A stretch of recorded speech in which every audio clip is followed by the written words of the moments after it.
नरेंद्र। आप सोचिए, इनकी विचारधारा देखिए, ऐसी विचारधारा मैं चाहता हूँ हम सबकी होना चाहिए। वो मोदी जी ये कहते हैं, सभी को ये कहते हैं कि मैं तो कितनों को जगा चुका हूँ, लेकिन अब तुम्हारी बारी है, तुम्हें जगाना है। किसको जगाना है? अपने सोए हुए हिंदू राष्ट्र में सो रहे अपने युवाओं को। मैं आज बहुत महत्वपूर्ण पॉइंट्स पे डिस्कस करूंगा। मेरे बच्चों, हम लोग एक ही बात पे रहते हैं, क्या? हम दो और हमारे, यही कहते हैं। लेकिन दूसरे लोग कहते हैं हम दो हमारे गिन लो। क्या बोलते हैं? हम दो हमारे गिन लो।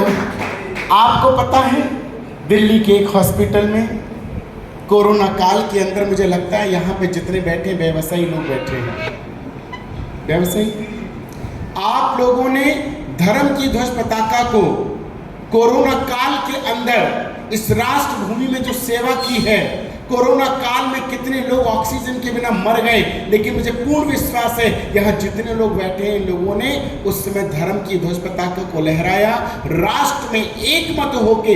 ये नहीं सोचा कि ये मुसलमान है, ये हरिजन है, ये जाटव है, ये भंगी है, ये क्या, ये नहीं सोचा। लेकिन आपके समाज ने, हिंदू ने सबकी मदद करी, हिंदुओं ने मदद करी कोरोना काल के अंदर। एक एक व्यक्ति की, हर एक व्यवसायी ने सिलेंडर अरेंज किया, हॉस्पिटल्स में अपनी फैसिलिटीज़ दी।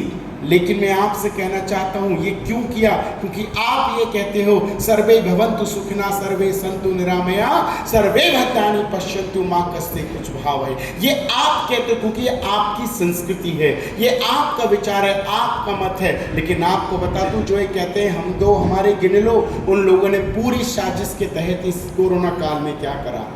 आपको बताना चाहता हूं, आदरणीय मोदी जी अब से 3 साल पहले बहुत जोर से बढ़िया शब्दों में कहते थे 125 करोड़ देशवासियों, और आज क्या कहते हैं? 145 करोड़ देशवासियों। कैसे हुई ये जनसंख्या? किसने की ये जनसंख्या? आपको पता होना चाहिए, दिल्ली के एक हॉस्पिटल में कोरोना काल में एक दिन के अंदर 12 हिंदुओं के बच्चे पैदा हुए थे। कितने?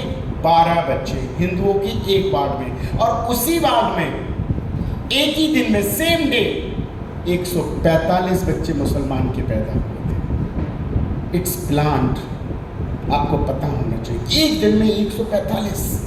सोचिए, ये एक हॉस्पिटल की बात है। अगर हम पूरे भारत की गणना करें तो इसीलिए तो 145 हो गई। इसीलिए आज भारत की आबादी जो हो गई, आप सोचिए, इसीलिए हुई। और मैं आपको बताना ये भी चाहता हूँ, आप इसको बहुत ध्यान से समझने की कोशिश कीजिए। प्लानिंग के तहत सब कुछ हो रहा है। हम लोग तो यही सोचते रह जाएंगे, हम दो हमारे दो, तेरी जाति मेरी जाति, इसी में भटके रह गए। लेकिन ये लोग आपको तहस नहस कर देंगे और आपको पता भी नहीं चलेगा। मैं आपको सच्ची बात बता रहा हूँ, आप लोगों ने कभी किसी ताजिए के ऊपर हमला नहीं किया, कभी नहीं किया। कभी इनकी ईद होती है, कभी आप लोगों ने उपद्रव नहीं किया। लेकिन जब आपका राम का जलूस निकलता है तो ये लोग किस तरीके से चुपके से पार करते हैं। क्या ये आपके मित्र हो सकते हैं? टेल मी, हो सकते हैं? ये कभी नहीं हो सकते। आप सोचिए, आज 145 बच्चे एक दिन में पैदा हुए हैं, वहां 12 बच्चे हिंदुओं के हुए हैं। क्या जो 12 बच्चे हिंदुओं के हुए हैं, क्या वो 145 पे भारी हो सकते हैं, या 145 12 पे भारी होंगे? बताइए। 145 12 पे होंगे। क्यों? क्योंकि आज का युवा वो वाला युवा नहीं रहा, वो वाला युवा नहीं रहा जो भगत सिंह बनना चाहे, सुखदेव राजगुरु बनना चाहे, या स्वामी विवेकानंद बनना चाहे, या महाराणा प्रताप बनना चाहे, पृथ्वीराज चौहान बनना चाहे। आज का युवा अगर कॉपी करता है, अपने माता पिता तक को कॉपी नहीं करता, और अगर करता है तो किसको करता है? सिर्फ फिल्म इंडस्ट्री के उन 4 खानों को कॉपी करता है, जिनका नाम सलमान, आमिर, शाहरुख, आप सब जानते हैं, उन्हीं को करता है। क्यों? किस प्रकार वो गजनी बन गया आमिर खान, तो कितने युवा हमारे भारत के बच्चे गजनी बन के अपनी चांद मुड़वा लिए। जब आमिर खान ने यहाँ पे एक दाढ़ी रखी तो हमारे कितने बच्चों ने यहाँ पे एक दाढ़ी, एक छोटा सा वो मक्खी टाइप वो रख लिया। शाहरुख खान अगर पैंट यहाँ से फाड़ लेता है तो हमारे बच्चे पैंट फाड़ के घूमते हैं। हमारे युवा बच्चे आजकल के ऊंची पैंट पहनने लगे। कितनी ऊंची? यहाँ तक ये ऊंची पैंट पहनने लगे। ऊंचे पजामे कौन पहनता है उनसे पूछो, कौन पहनता है ऊंचे पजामे? तो उनसे पूछो जो ऊंची जींस पहन के घूमते हैं।